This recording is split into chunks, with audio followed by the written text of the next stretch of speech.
This is day 26 of home tanning beaver tails using tea, and I can't really tell if this tea got any weaker. I think it did. I think it did get weaker.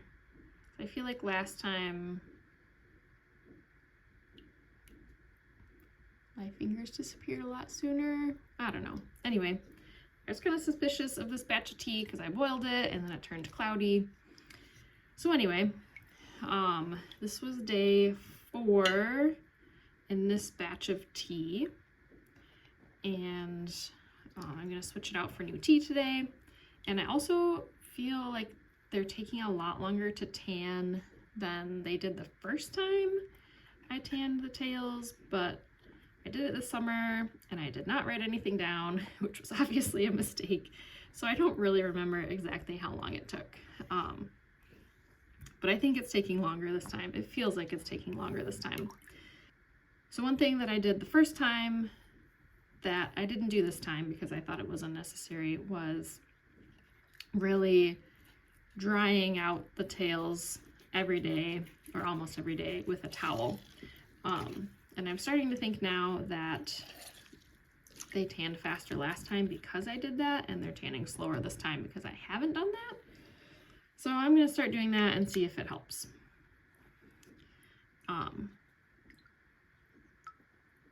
Yeah, so that's what we're going to do.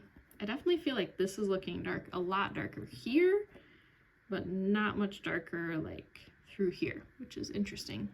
I have no idea why that is.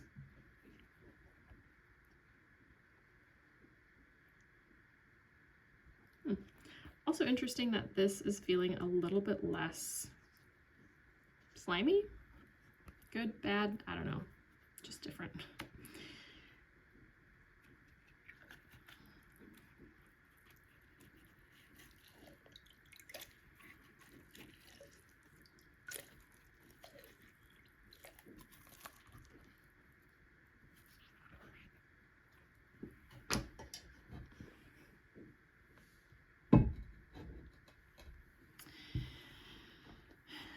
So I'm going to take some towels and I'm going to roll these out twice so that they get really dry.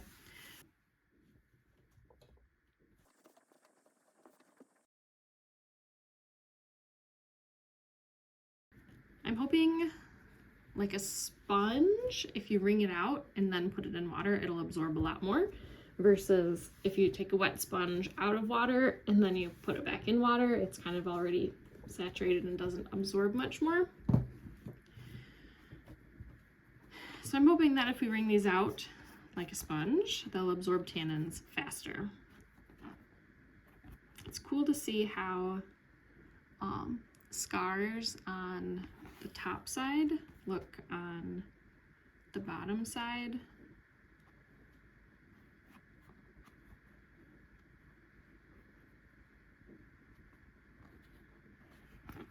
It feels really good. It feels really close to being done.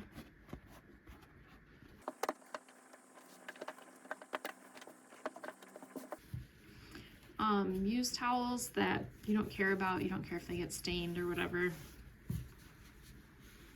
because the tannins will stain cloth as well. It's definitely a method for dyeing cloth as well as leather.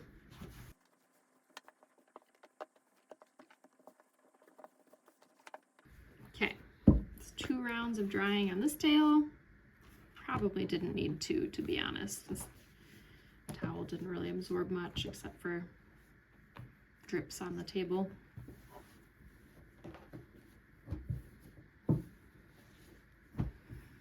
And this is tail number 2.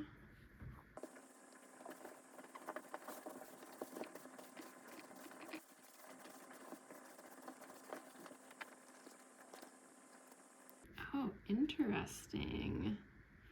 So if you've been watching since the beginning, you'll remember the lime bath to get the hair out, to get the hair to slip and the epidermis to come off. This is the thicker side that had more hairs left in, and I wasn't sure if I left the hairs at that stage, if they would eventually come out easily or not. And they actually are really hard to get out now. They're pretty well stuck back in there. So that's good to know.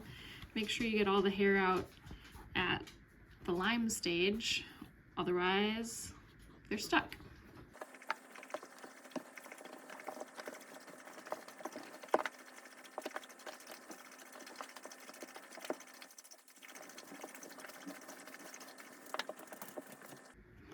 So you can see when I squeeze it, there's definitely still water in there, but I got out pretty much as I could with the towels. So now I'm going to change over the tea to fresh tea and then put the tails back in. Okay, dumping the used tea.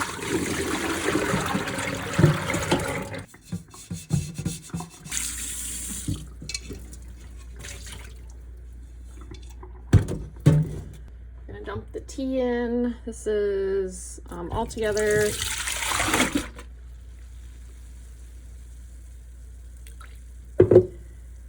8 quarts, 100 tea bags.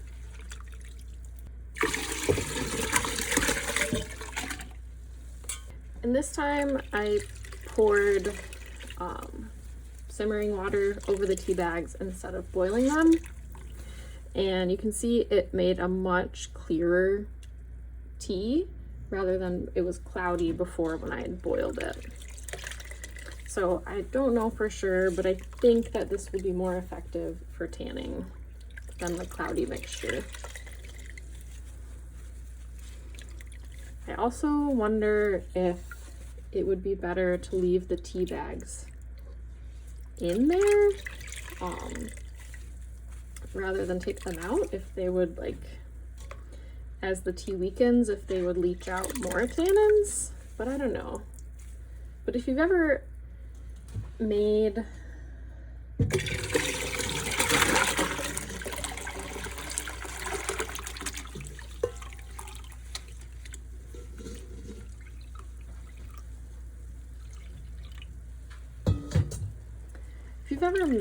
a cup of tea and then reuse the tea bag, you know that second cup of tea is super weak, so it probably would not work that well. Tails are going back in.